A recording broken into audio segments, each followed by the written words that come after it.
அழகே அழகு சீரியல்ல அடுத்து வர எபிசோட்ல என்ன மாதிரியான ட்விஸ்ட் எல்லாம் இருக்க போகுதுங்கிறத இந்த வீடியோல பார்க்கலாம். அழகு மலர் துணி மடிச்சிட்டு இருக்காங்க. அப்ப ரேவதி வந்து கால் பண்றாங்க. அண்ணி, என்ன பண்ணிட்டு இருக்கீங்க? துணி மடிச்சிட்டு இருக்கீங்களா? ஏன் அண்ணி, உங்களுக்கு டயர்டாவே இல்லையா?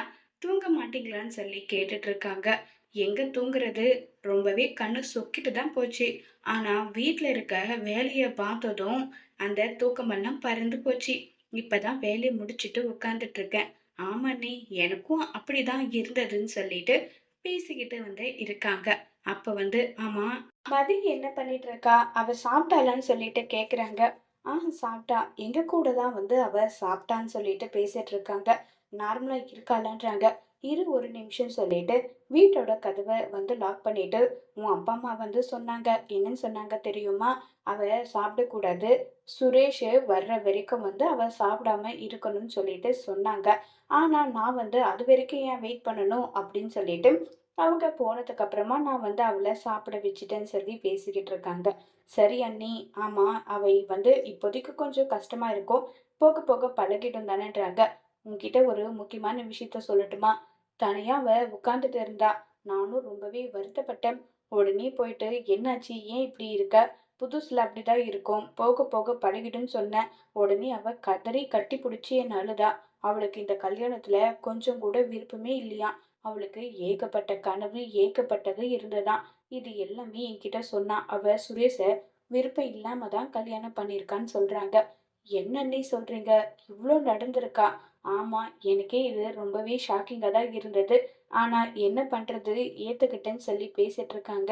கரெக்டா அந்த இடத்துல வந்து பாக்யராஜ் வந்துடுறாங்க. வந்ததுமே அந்த பொண்ணுக்கு சப்போர்ட்டுக்கு ஒன்றும் குறைச்சலே இல்ல. உன்னுடைய அண்ணா ரொம்பவே சப்போர்ட் பண்றாங்கன்னு சொல்லி பேசிட்டு இருக்காங்க. உடனே ரேவதிக்கு இது ரொம்பவே ஷாக்கிங்கா இருக்கு. என்ன உண்மையாவான்னு சொல்லிட்டு ரேவதி வந்து கேட்டுட்டு இருக்காங்க. ஏய், நான் ஏதோ ஒரு முறையோ ரெண்டு முறையோ அந்த பொண்ணுக்கு சப்போர்ட் பண்ணேன். இனி உன்னை தவிர வேற யாருக்கும் பண்ண மாட்டேன். எது எனக்கா? நீங்களா? ரேவதி, உன் அண்ணா எப்ப எனக்கு சப்போர்ட் பண்ணியிருக்காங்க? கொஞ்சம் கேளேன்னு சொல்லிட்டு பேசிக்கிட்டு இருக்காங்க. உடனே யோசிச்சுட்டு இருக்காங்க. எதுக்காக யோசிச்சுட்டு இருக்க? அதெல்லாம் ஒண்ணும் இருக்காது. எவ்வளவு நேரம் நீ யோசிச்சாலும் அதெல்லாம் ஒண்ணும் வராது. சரி, பேசாம தூங்குன்னு சொல்லிட்டு சொல்றாங்க. உடனே ரேவதியும் வந்து பாத்தீங்கன்னா போனை வச்சிடுறாங்க. சுரேஷுக்கு வெயிட் பண்ணிட்டு இருக்காங்க. உடனே பாக்கியராஜ் வந்து, என்னாச்சு? ஏன் இன்னும் தூங்கலையா?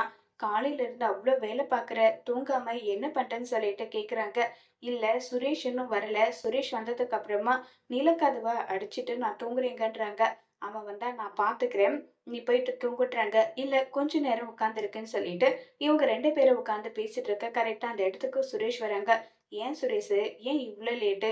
இன்னைக்கு கூட நீ லேட்டா தான் வரணுமான்னு சொல்லி கேக்குறாங்க. ஏன்டி, இத்தனை நாள் எப்படி வந்தனோ அப்படிதான் வந்திருக்க. ஏன் தங்கராஜ் மாமா கூட பேசிட்டு 12 மணிக்கெல்லாம் கூட வந்திருக்க. இத்தனை நாள் வேற சுரேஷ், இப்ப அப்படி கிடையாது இல்ல. அந்த பொண்ணு மட்டும் தனியா இருக்குன்னு சொல்லி பேசிக்கிட்டு இருக்காங்க. அண்ணி, ஏன் அவ வந்து தனியா இருக்க மாட்டாளா? புது இடம் பயந்துட மாட்டாளா? யாரு அவளான்றாங்க. மலர் வந்து சுரேஷ்க்கு அட்வைஸ் பண்றாங்க. அந்த பொண்ணு நல்ல பொண்ணா தான் இருக்கு. உங்க கல்யாணம் எப்படி நடந்தா என்ன? இதுக்கு மேலேயாவது நீ பொறுப்பா இருன்னு எல்லாம் சொல்லிட்டு இருக்காங்க. இத கேட்டதும், அண்ணி, 2 நாளா அட்வைஸ் பண்றவங்கள்ட்ட எல்லாம் கேட்டு கேட்டு என் காதுல ரத்தம் வர்ற மாரி இருக்கு. நான் போறேன்னு சொல்லிட்டு அங்கிருந்து கிளம்பி வந்து போயிடுறாங்க. கிளம்பி போனதுமே வந்து பாத்தீங்கன்னா, என்னங்க இவன் இப்படி பேசிட்டு போறான்? விடு மலரு. போக போக புரிஞ்சுப்பான் விடுன்னு சொல்லிட்டு பேசிக்கிட்டு இருக்காங்க. என்னவோங்க, எனக்கு மனசுக்கே ஒரு மாதிரி இருக்குன்னு சொல்லிட்டு மலர் வந்து சொல்லிட்டு இருக்காங்க. இப்ப ரூமுக்கு வராங்க சுரேஷ். அங்க வந்து பார்த்தா மதி வந்து உட்கார்ந்துட்டு இருக்காங்க. மாறி மாறி முறைச்சுக்கிட்டு ஒண்ணுமே பேசாம இருக்காங்க. இப்ப வெளியே வந்து உட்கார்றாங்க. அப்ப சுரேஷோட தம்பி, என்னென்ன இத்தனை நாளா நான் உன் கூட படுத்துட்டு இருந்தேன். ஆனா இப்ப அப்படி கூட என்னால தூங்க முடியாதுன்னு சொல்லிட்டு பேசிக்கிட்டு வந்து இருக்காங்க. டேய், நீ போய் தூங்குடா, நான் வந்து தூங்குறேன்னு சொல்லிட்டு மாறி மாறி பண்ணிக்கிட்டு இருக்காங்க. இப்ப ஆளுக்கு ஒரு பக்கம் ரொம்பவே வருத்தமா தூங்கிட்டு இருக்காங்க. அடுத்த நாள் காலையில மதி பாத்தீங்கன்னா குளிச்சுட்டு ரெடி ஆயிட்டு நேரா போயிட்டு நான் என் அப்பாவை பார்க்கணும்னு சொல்லிட்டு சொல்றாங்க. ஏன் பார்க்கணும்னு சொல்றியா? இல்ல போயே ஆகணும்னு வந்து சொல்றியான்னு சொல்லிட்டு மலரோட மாமியார் வந்து கேக்குறாங்க. அப்பாவுக்கு ஆபரேஷன் நடந்திருக்கு. நான் அவரை போயிட்டு பார்க்கணும்னு சொல்லிட்டு இருக்காங்க. கல்யாணத்துக்கு வராதவங்க எல்லாருமே இங்க வருவாங்க. நீ என்னடான்னா போறேன்னு சொல்லிட்டு இருக்கேன்னு சொல்லி கேக்குறாங்க. இல்ல, நான் பார்த்தே ஆகணும்னு சொல்லிட்டு பிடிவாதமா சொன்னதும், சரி வேற வழி இல்லாம என்ன பண்றதுன்னு சொல்லிட்டு, சரி கிளம்பி போ சுரேஷு அவள ஹாஸ்பிட்டல்ல விட்டுறான்னு சொல்லிட்டு சொல்றாங்க. உடனே மதி வந்து அதே ட்ரெஸ்ஸோட சுடி போட்டுட்டு போறாங்க. ஏன் ஏன் அப்படியே போற? ஒரு புடவை கிட்ட கட்டிட்டு போக கூடாதான்னு சொல்லிட்டு சொன்னதும், உடனே வந்து புடவைய வந்து கட்டிட்டு போறாங்க. சுரேஷ் வந்து வண்டி எடுத்துட்டு உட்கார்ந்துட்டு இருக்காங்க. அழகு மலரும் அதே மாரி பாக்கியராஜ் 2 பேரும் டேய் பார்த்து பொறுமையா கூட்டிட்டு போடான்றாங்க. இப்ப புடவையில உட்காரவே தெரியறதில்ல. மதிக்கு உடனே வந்து மலர் சொல்றாங்க, "இது என்ன இப்படி எல்லாம் ட்ரெஸ் போட்டுட்டு உட்கார போய் முடியுமா? உட்காரலாம் முடியாதுன்னு" சொல்லி பேசிக்கிட்டு இருக்காங்க. உடனே சுரேஷ் பார்த்து பத்திரமா கூட்டிட்டு போன்னு சொல்றாங்க. ஸ்பீட் பிரேக்கர் எல்லாமே வருது. உடனே நம்ம மதி போயிட்டு போயிட்டு சுரேஷவே இடிச்சிட்டு இடிச்சிட்டு வராங்க. உடனே சுரேஷுக்கு பயங்கரமா கோவம் வருது. "ஏன் இடிச்சிட்டெல்லாம் உட்கார்ந்துட்டே தான் வருவியா? கொஞ்சம் வந்து தள்ளி உட்கார்ந்தா என்னன்னு" சொல்லிட்டு கோபப்படுறாங்க. "எனக்கு இந்த மாதிரி எல்லாம் உட்கார்ந்து பழக்கமே கிடையாது. சேரில இப்படி உட்கார்ந்துட்டு வர்றது எவ்வளோ கஷ்டம் தெரியுமான்னு" சொல்லிட்டு கோவப்படுறாங்க. இந்த வாய்க்கு ஒண்ணும் குறைச்சல் இல்ல. பேசாம ஆட்டோல போன்னு சொல்லிட்டு ஆட்டோலயே வந்து காசு குடுத்து அனுப்பிடுறாங்க. அந்த ரவுடி மாதிரி இருக்காங்க ஆட்டோக்காரர். இத பார்த்ததும், "சரி வா நானே உன்ன கூட்டிட்டு போறேன்னு" சொல்லிட்டு சுரேஷே வந்து பார்த்தீங்கன்னா மதிய கூட்டிட்டு போறாங்க. அங்க போனதுமே வந்து பார்த்தீங்கன்னா மதிய கட்டிப்புடிச்சு ஃபீல் பண்ணி அழுதுட்டு இருக்காங்க. "மதி, உன் அப்பாவோட நிலைமைய பார்த்தியான்னு" சொல்லிட்டு. "எல்லாத்துக்குமே காரணம் நான் தான்ம்மா. என்னால தான் அப்பாவுக்கு இப்படி ஒரு நிலைமைன்னு" சொல்லி ரொம்பவே வருத்தப்பட்டு ஃபீல் பண்ணியும் கதறி அழுதுட்டு இருக்காங்க. "இனி இப்படி ஒரு நிலைமை அப்பாவுக்கு வராதும்மா. இனி நான் எந்த ஒரு தப்புக்கும் போக மாட்டேன். எல்லாமே என்னுடைய தப்பு தான். என்னுடைய மிஸ்டேக் தான்" சொல்லிட்டு கதறி அழுதுட்டு இருக்காங்க. இப்ப வந்து மதியோட அப்பா கண் முழிச்சுடுறாங்க. அப்சர்வேஷன்ல இருந்து நார்மல் வார்டுக்கு சேஞ்ச் பண்ணிடுறாங்க. இப்ப நம்ம மதி பார்த்துட்டு அப்பான்னு சொல்லி ஃபீல் பண்ணி அழுதுட்டு இருக்காங்க. "நீ மட்டும் தான் வந்திருக்கியா? மாப்பிள்ளை வரலையான்னு" சொல்லி கேட்குறாங்க. வெளியே நின்னுட்டு இருக்காங்க. உடனே மதி போய் உன் புருஷன கூட்டிட்டு வான்றாங்க. "இங்க பாரும்மா, நீங்க சொன்னன்றதுக்காக தான் கல்யாணம் பண்ணிக்கிட்டேன். இந்த புருஷன் அப்படி இப்படி கூப்பிடுற வேலையெல்லாம் என்கிட்ட வேணாம். ஏய் போடி போய் கூட்டிட்டு வான்னு" சொல்றாங்க. "உங்கள அப்பா பார்க்கணுமான்னு" சொல்லிட்டு சொன்னதும், "என்ன எதுக்கு பார்க்கணும்? என்னுடைய வீட்ல இருக்கவங்க பார்த்து பத்திரமா கூட்டிட்டு போயிட்டு வான்னு சொன்ன ஒரே காரணத்துக்காக தான் நான் இங்க வந்து வாட்ச்மேன் மாரி நின்னுட்டு இருக்கேன். எல்லாம் என் தலை எழுத்துன்னு" சொல்றாங்க. உடனே மதியோட அம்மா வந்து உங்ககிட்ட பேசணும்னு சொல்லிட்டு சொல்றாருன்றாங்க.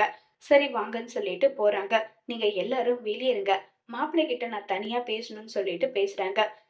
மாப்பிள, என் பொண்ணு செல்லமா வளர்ந்தவ. அவளுக்கு கஷ்டம் நஷ்டம் என்னன்னு கூட தெரியாது. நான் ரொம்பவே அவ மேல அன்பு பாசம் வச்சுட்டேன். நீங்களும் அதே மாதிரி அவள நல்லபடியா பார்த்துக்கணும். தயவு செஞ்சு அவள நல்லபடியா பார்த்துக்கோங்க மாப்பிள்ளன்னு சொல்லி பயங்கரமா ஃபீல் பண்ணி கதறி வந்து அழுதுட்டு இருக்காங்க. உடனே நம்ம சுரேஷ்க்கு என்ன பண்றதுன்னே தெரியல. "இங்க பாருங்க மாப்பிள, என்னதான் தங்கராசு வந்து என்ன கொடுமைப்படுத்தி கட்டாயப்படுத்தி கல்யாணம் பண்ணியிருந்தாலும் என் பொண்ணுக்கு உங்கள புடிச்சு போய் தான் நான் கல்யாணம் பண்ணி வச்சேன். எனக்கு நம்பிக்கை இருக்கு. நீங்க அவள நல்லபடியா பார்த்துப்பீங்கன்ற நம்பிக்கை இருக்கு. அந்த நம்பிக்கைய நீங்க காப்பாத்துவீங்கல்லன்னு" சொல்லி பேசுறாங்க. உடனே சுரேஷுக்கு என்ன பதில் சொல்றதுன்னே தெரியல. கண்டிப்பா நம்பிக்கைய காப்பாத்துறதுக்கு நான் முயற்சி பண்றேன்னு சொல்லிட்டு சுரேஷ் போறாங்க. அவளுக்கு படிப்பு மட்டும் தான் எல்லாமே. வேற எதுவுமே அவளுக்கு தெரியாது. அவளுக்கு நிறைய வந்து அச்சீவ்மென்ட் இருந்தது. இப்படி திடீர்னு அவ கல்யாணம் ஆகும்னு நினைச்சு பார்க்கல. கொஞ்சம் வாயாடி தான். எது பேசினாலும் கொஞ்சம் அனுசரிச்சு போங்க. அவ கஷ்டப்படுறத என்னால பார்க்க முடியாது. நீங்க அவள நல்லபடியா பார்த்துப்பீங்கன்ற நம்பிக்கை எனக்கு இருக்குன்னு சொல்லிட்டு, இப்ப வந்து சுரேஷ் கிட்ட சொல்றாங்க. சுரேஷும் வந்து எதுவுமே பேசாம சைலண்டாவே இருக்காங்க. "ஏன் மாப்பிள, நான் பேசுறது உங்களுக்கு ரொம்ப ஒரு மாதிரி இருக்கா? என்ன மன்னிச்சிடுங்க. ஏன்னா பொண்ணு பெத்தவனாச்சே. அப்படிதானே பேச முடியும்னு" சொல்லிட்டெல்லாம் பேசிட்டு இருக்காங்க. கரெக்ட்டா தங்கராஜ் அங்க வந்துடுறாங்க. "என்ன மாமனாரும் மருமகனும் ஜோடியா பேசிட்டு இருக்கீங்களான்னு" சொல்லிட்டெல்லாம் இருக்காங்க. "வாங்க மாமா, வாங்க உட்காருங்கன்றாங்க." என்ன சுரேஷு, கல்யாணம் முடிஞ்சதும் கோவில், குளம், ஹனிமூனுன்னு போவீங்கன்னு பார்த்தா, இப்படி ஹாஸ்பிட்டலுக்கு கூட்டிட்டு வந்திருக்கியேன்னு சொல்லிட்டு கேட்குறாங்க. எல்லாம் என் தலை எழுத்துன்னு சொல்லிட்டு சுரேஷ் வெளிய வராங்க. "என்னாச்சு? ஏன் உன் மாமனார் என்ன சொன்னாருன்னு" சொல்லி கேட்குறாங்க. அவர் இஷ்டத்துக்கு பேசுறாங்க. ஏன் என் வீட்ல கூட தான் என்ன அவ்ளோ செல்லமா வளர்க்குறாங்க. என்ன வந்து அப்படி பார்த்துக்கிறாங்க. அதே மாரி தான் எல்லார் வீட்லயும் இருப்பாங்க. ஏதோ இவர் மட்டும் தான் பொண்ண வந்து அப்படியே உள்ளங்கையில வச்சு தாங்குன மாரி பேசிட்டு இருக்காரு. எனக்கு இங்க வரவே பிடிக்கல. நீங்க சொன்ன ஒரே காரணத்துக்காகவும், அப்பா, அம்மா பேச்ச தட்ட முடியாதுன்றதுக்காகவும் இவள கூட்டிட்டு வந்திருக்கேன். இதெல்லாம் எனக்கு தேவையா மாமா? சொல்லுங்க மாமான்றாங்க. சுரேஷு, கொஞ்சம் பொறுமையா இரு. காலம் எல்லாத்துக்கும் பதில் சொல்லும். உன் மாமன் கூட இருக்கேன்ல, நான் என்ன சொல்றேனோ அத நீ செய்யி. வேற எதையும் நீ செய்யாத. புரியுதான்றாங்க. என்னவோ மாமா எனக்கு கொஞ்சம் கூட பிடிக்கல. எனக்கு அப்படி எப்படி இருக்கு தெரியுமா? வேலை இல்லாம இவன் முகத்த பார்த்துக்கிட்டு என்னால தாங்க முடியலன்றாங்க. உன் மாமன் உன் நல்லதுக்கு செய்வான்ற நம்பிக்கை உனக்கு இருக்கா? இருக்கு மாமா. அதனால தானே புடிக்காத பொண்ணா இருந்தாலும் பரவாயில்லன்னு சொல்லிட்டு, நீங்க சொன்னீங்கன்ற ஒரே காரணத்துக்காக தாலிய கட்டுனேன்னு சொல்லி பயங்கரமா கோவப்பட்டு பேசுறாங்க சுரேஷு. அதோட இந்த எபிசோட முடிச்சிருக்காங்க.